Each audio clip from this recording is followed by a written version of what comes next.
Hello guys, so I have my Cambridge interview in around a month, and what I thought would be a good idea to get some practice in was if I created a whole new YouTube channel just dedicated to me talking about computer science and just academic things.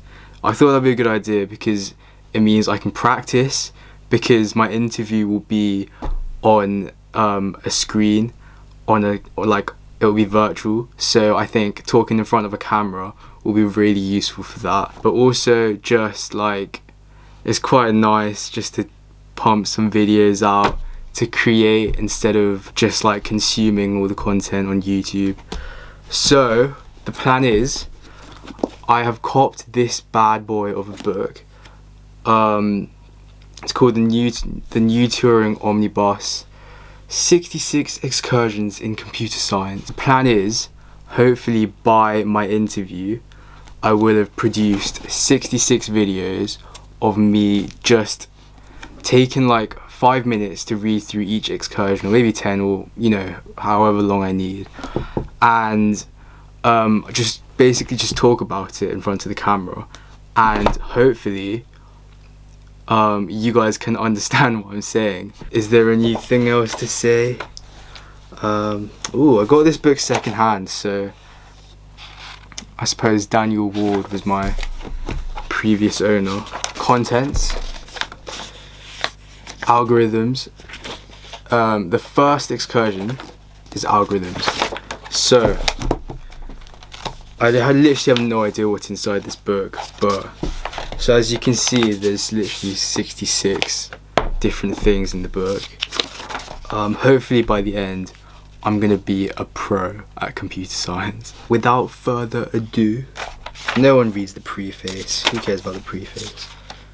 Do you guys read the preface? There are icons for each before each chapter, and essentially each of these icons mean different things. So for example, the first one, algorithms, obviously that's in the section analysis of algorithms, and there's also other sections like AI, coding and cryptology, complexity theory, which sounds pretty complex, computer graphics, data structures, and just some other interesting things. So I'm just gonna start, to be honest. Okay, I'll give myself 10 minutes to read through this. I'll fast forward it on this thing, so you have to just look at me reading something for 10 minutes.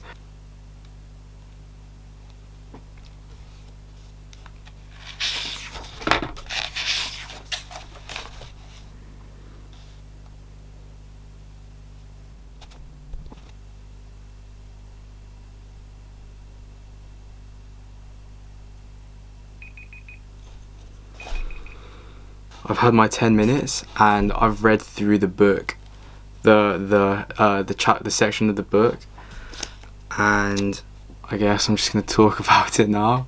This first section, the first chapter, the first excursion, if you will, of this book is about algorithms. Now, algorithms are, you see it in day-to-day life. Algorithms can be seen from your cookbook to a gym routine. Algorithms are everywhere. Algorithms are what maintain people's lives as scheduled and as unchaotic, because that's what people need. People need reliable ways of designing their lives, and that is done with algorithms. Now, the whole point of this section, so it starts off by describing that, and then it just kind of talks about how loops work, which is how loops work, how indentations work, and there's just a few other disclaimers, And then it gets on to this example, which is an algorithm which designs this wallpaper. And it basically explains that, which is not really interesting, but essentially there are two for loops. There's a for I, which iterates from 1 to 100, and that acts as the x coordinate. And so that like maps all the x points, and then within that there's another for j in range, which maps the y coordinates. And the whole point of the algorithm is it uses x squared plus y squared to generate like these circular patterns, which I don't know if you can see. Yeah, I think you can see.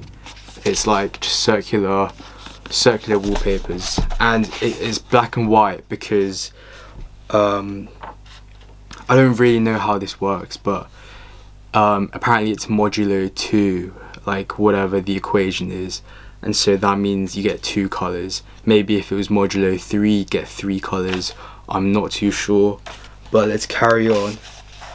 It then talks about compressed algorithms. Now, compressed algorithms are just like, it's just English. It's like computer science in English. It's just simplifying and generalizing an algorithm. And this has 2 purposes. One, which I just said, was to make it more understandable to a human. And the other point is it just makes it easier for the programmer. So if you start off by just mapping like what you want your algorithm to do, and then gradually you make it more specific, gradually you actually make it you make it into the right syntax for the right coding language, and you gradually make it work. But you start with the foundation, and you can use the compressed algorithm as that foundation. So I guess it concludes just by saying that it just reiterates the point that a lot of things in this world have algorithms. It says that one might say that the Turing Omnibus is almost a book of algorithms. So what problems can or cannot be solved by algorithms? When is an algorithm correct? How much time does it take? How much memory does it use? Yeah, so I think all in all it just gave me a nice introduction to the book, to what algorithms are. I think that it's only gonna get harder, because I don't think that was really that hard of an excursion in computer science.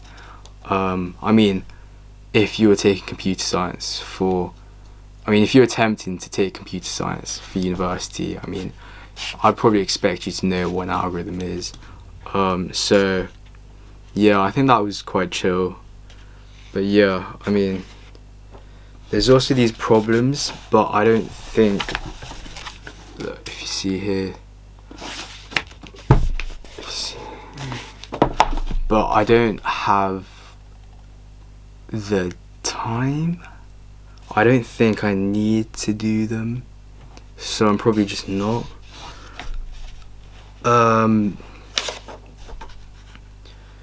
But yeah, I think one takeaway from this was, in order to plan algorithms, you can start with compressed algorithms, which I thought was actually quite interesting, and I don't know why I've never thought about that, but there you go.